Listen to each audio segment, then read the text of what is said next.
Chez Services financiers Raymond Sanson, nous offrons un service d'assurance collective de personnes et gestion de patrimoine. Avec déjà plus de 4000 clients satisfaits, fiez-vous à notre équipe de professionnels. Des services financiers Raymond Sanson à Montmagny, au 248-3583. Un événement, un grand événement, pourrais-je dire, parce que d'année en année, cet événement-là prend toujours de l'ampleur, c'est la relève Mallette. Et on a avec nous ce matin M. Régent Lemieux, qui est associé chez le groupe Mallette. Bonjour, M. Lemieux. On s'appelait Régent, on s'appelait par notre prénom parce qu'on se connaît quand même très bien. Bonjour Régent, oui. Ça va bien? Merci beaucoup, oui, très bien. Oui. Régent, c'était hier soir le dévoilement des gagnants de la relève Mallette. Expliquez-moi, c'est quoi la relève Mallette? Oui, la relève Mallette, dans le fond, c'est une façon de reconnaître le jeune entrepreneuriat. Les jeunes, dans le fond, qui font le transfert d'entreprise, dans le fond, qui peut être un transfert familial ou un démarrage d'entreprise. Donc, il y a deux façons qu'on reconnaît les entreprises, par le transfert ou par un démarrage d'entreprise, des entreprises de moins de 5 ans d'affaires. On veut vraiment toucher les gens qui commencent en affaires pour les motiver, pour donner le goût de poursuivre là-dedans. Vous savez qu'on met beaucoup de temps, beaucoup d'énergie en entreprise. Du 8 à 5, ça n'existe pas en affaires. Et je pense que c'est une belle façon de venir récompenser ces gens-là par une reconnaissance. Des fois, les gens disent « Ah, c'est rien qu'un petit montant qu'ils reçoivent avec un diplôme », mais il faut comprendre que ces gens-là, c'est une motivation. Leurs familles sont présents également aussi. Ils sont en mesure de comprendre combien l'entrepreneur doit mettre du temps en affaires. OK. De quelle façon ça fonctionne? Est-ce que ce sont les gens qui montent un dossier? Comment on procède pour avoir... bon, on a des gagnants aujourd'hui, mais il y a des gens qui se sont inscrits. Comment ça fonctionne? Effectivement. Dans le fond, on donne toujours une période d'inscription. L'inscription, on a essayé de mettre ça assez simple. Dans le fond, c'est sur une page et demie dans laquelle ils viennent décrire un peu leur entreprise, leur projet, leur date qui ont parti en affaires. Puis nous, dans le fond, on les qualifie au point de vue financier. Puis par la suite, un jury externe qui s'occupe, dans le fond, de regarder chacune des candidatures. On parle d'un jury de 3 personnes, des gens composés du monde d'affaires, de la Mercier, de Lillette et de Montmagny. OK. Maintenant, il y avait, est-ce qu'on peut le dire, est-ce qu'il y avait beaucoup de candidatures, beaucoup de gens qui se sont inscrits? Oui. Moi, j'ai su que c'était un record et qu'il y avait beaucoup de monde. Oui, effectivement. Dans le fond, on a eu quand même 13 candidatures qui ont été soumises au jury cette année.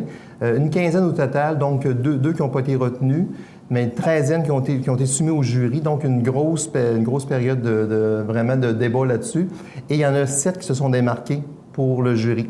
Donc 4 comme entrepreneurs et 3 comme futurs entrepreneurs.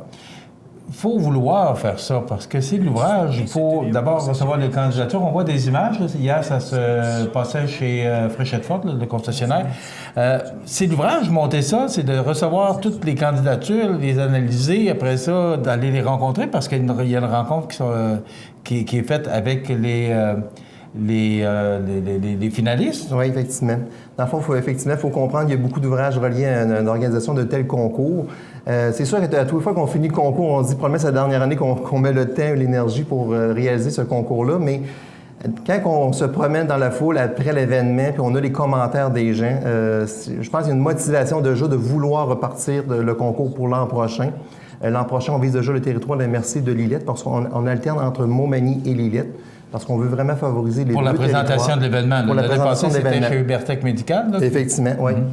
Fait que dans le fond, cette année, c'était sur un de nos partenaires, c'est-à-dire l'Association des concessionnaires automobiles de Montmagny, qui nous recevait cette année. Donc, on était bien contents de le réaliser. Puis le fait qu'on le réalise aussi dans un milieu d'affaires, ça rend un peu plus cool l'événement aussi, donc un peu moins officiel. Je pense que c'est beaucoup apprécié des jeunes. Les jeunes, dans le fond, ils veulent se retrouver dans un environnement confortable, à l'aise. Je pense que le côté réseautage est important.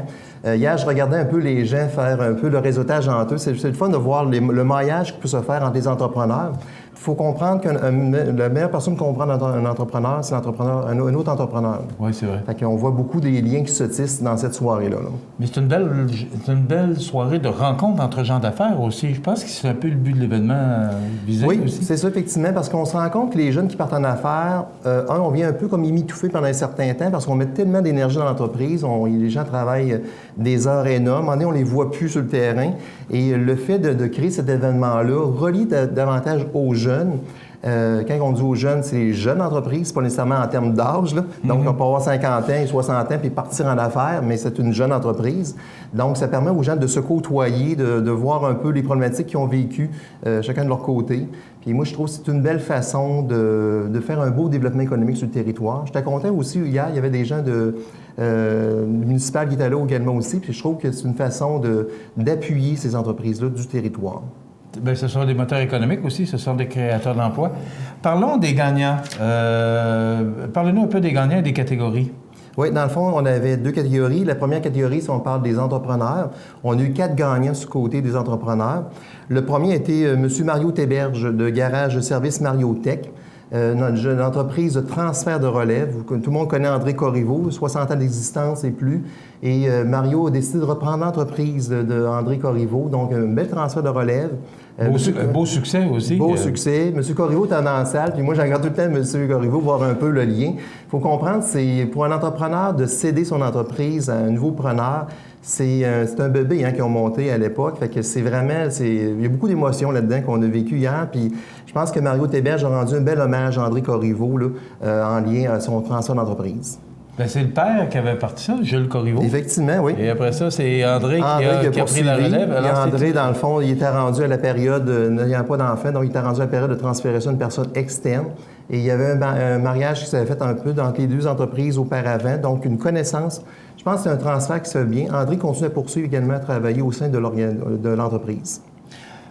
Autre gagnant? Oui. Le deuxième, dans le fond, c'est 2 frères, Samuel et Dominique Pépin-Guay, de Linéaire Éco-Construction. Donc, une entreprise située dans la MRC de Lillette, une entreprise un peu de nouvelles technologies, nouvelle façon de faire dans la construction. Beaucoup de respect au niveau de l'environnement. Ce sont les critères principaux qui ont été retenus par le jury dans cette entreprise-là. Réalise des produits au niveau du bois, donc redonne une nouvelle valeur, une nouvelle façon de reconstruire dans les entreprises. OK. On continue. Le troisième, Mme Geneviève Caron, de Tintamarre Communication Créative. Dans le fond, il faut comprendre que Geneviève, c'est une fille qui est quand même assez connue. Geneviève a voulu s'instaurer dans le territoire et offrir un service de médias. Elle a bien réussi, elle a développé son entreprise, à quoi beaucoup qui a un besoin sur le territoire par rapport à ces nouveaux médias sociaux-là. Le côté technologie au niveau de l'innovation dans le domaine de la technologie de l'information, ça a retenu beaucoup l'attention du jury. Elle a reconnu un peu également aussi ses erreurs. Elle a appris beaucoup de ses erreurs. C'est important d'apprendre de ses erreurs et de le construire par rapport à ça. Parce qu'on en fait. Hein? Effectivement. Oui. Et Geneviève, d'ailleurs, elle a gagné un prix coup de cœur du jury par rapport à ça aussi. Donc, 2 prix qui ont été remis à Geneviève hier. Là. Donc, futur entrepreneur et coup de cœur. Bravo, Geneviève. Et le dernier, dans le fond, et non le moindre, dans le fond, c'est 3 entrepreneurs. Madame Patricia Corriveau, Messieurs Justin Girard-Berthelot et Samuel Corriveau de Innovatoi. Donc, Innovatoi, une entreprise située à Saint-François, la Rivière-du-Sud, qui font de la rénovation de toitures. On peut dire que c'est peut-être une entreprise un peu standard, mais il faut comprendre qu'Innovatoi offre l'ensemble des différentes gammes de produits. Ils ont un service à la clientèle qui s'est vraiment démarqué par rapport au jury. On parle de 24 à 48 heures pour obtenir une soumission. Aucune cachette au niveau du prix. Parce que des fois, au niveau de la construction, tu peux rester un peu surpris dans les travaux, qu'est-ce qui arrive par après. Les autres, ils se donnent vraiment un défi de dire le prix qu'ils font, c'est le prix qu'ils veulent respecter. OK. Il faut comprendre ce concours-là. On parle, là, ça fait le tour des gagnants. Oui. Okay. Il reste les futurs entrepreneurs. Donc, okay. Les futurs entrepreneurs, c'est des gens qui vont partir en affaires. Il y a 3 gagnants. Il y a Dominique Côté de Ébénisterie Gaston Chouinard. C'est un transfert de relève qui s'en vient dans le territoire de Saint-Jean-Port-Joli. Il y a Mme Isabelle Poulain de Confection Isabelle Poulain, donc qui a fait des produits au niveau d'imagination au niveau des jeunes, reconnus par Santé Canada, qui sont vendus dans les garderies. Elle a gagné également aussi le coup de cœur au niveau des futurs entrepreneurs par rapport au jury. Et Mme Sonia Tessier et Laura Michaud, qui ont ouvert une entreprise qui s'appelle Comté Fleurette. Fleuriste romantique, là. Dans le fond, un beau maillage mère-fille ensemble, une mère qui sort d'un cancer. Donc, je pense que ça a été une belle relation qui s'est développée. Puis, on a eu vraiment un côté un peu émotionnel par rapport à ça hier soir également aussi. OK. Donc, on fait juste résumer que la relève mallette, c'est des jeunes entrepreneurs ou de la relève mais c'est vraiment le but visé, c'est d'encourager puis de motiver ces gens-là. Oui, effectivement. C'est vraiment le côté qu'on veut toucher les jeunes entrepreneurs. Comme je dis toujours, c'est pas en termes d'âge, parce que c'est important d'être précisé. On peut partir à n'importe quel âge en affaires. D'ailleurs, c'est le fun de voir des gens qui ont eu tout le temps un côté, un rêve. Comté Fleurette, c'est un peu ça. C'est un rêve de vouloir partir en affaires un jour, et elle a pu le réaliser à l'aide de sa fille. Belle initiative, bravo. Merci, au Michel. groupe Mallette, je sais que, Régent, vous êtes très impliqué. Philippe Gamache aussi, Oui, effectivement, oui. votre collègue de travail chez Mallette, qui est associé, puis Jean Chouinard aussi. Bravo pour ce que vous faites. Je vous félicite parce que je pense que c'est c'est une belle tape dans le dos.